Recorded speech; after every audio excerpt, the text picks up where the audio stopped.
berkaitan istighfar setelah sholat fardu 3 saja, lalu disambung dengan apa? Allahumma antas salam wa minkas salam. Ojo ditambah-tambah jemaah.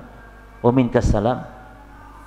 Ada tambahan biasanya wa hayna bisalam wa dakhalna jannata darussalam.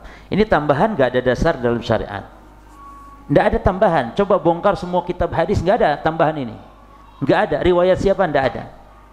Makanya ini tambahan dan enggak boleh, karena wirid apalagi berkaitan sholat ya. Doa mau tidur saja dirubah sama Al-Bara' bin Azib Nabi Lahran kok. Doa mau tidur padahal. Ya, maka apalagi ini berkaitan dengan sholat. Maka cukup Allahumma antas salam minkas salam tabarakta ya dzal jalali wal ikram. Selesai. Ini satu zikir ini. Jenengan kalau zikir setelah sholat cukup ini saja, itu sudah dianggap zikir setelah sholat, selesai sudah. Cuman boleh jenengan tambah, boleh tambah dengan dikir-dikir yang Nabi ajarkan dengan lafaz-lafaz yang lainnya. Kalau memungkinkan tambah.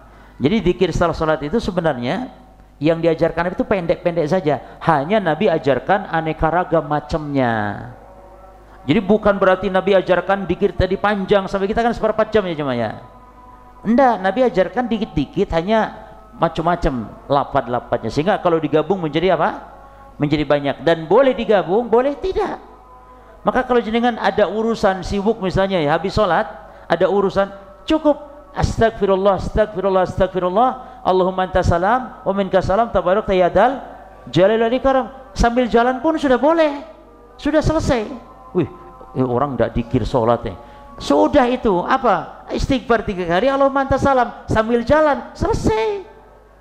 Ya, jangan dianggap orang ini enggak zikir. Sudah berzikir, hanya yang pendek. Ya, jangan mau sambung tafadhol. Tapi jangan nuduh saudara kita enggak zikir setelah sholat. Bisa jadi sambil jalan, boleh enggak sambil jalan?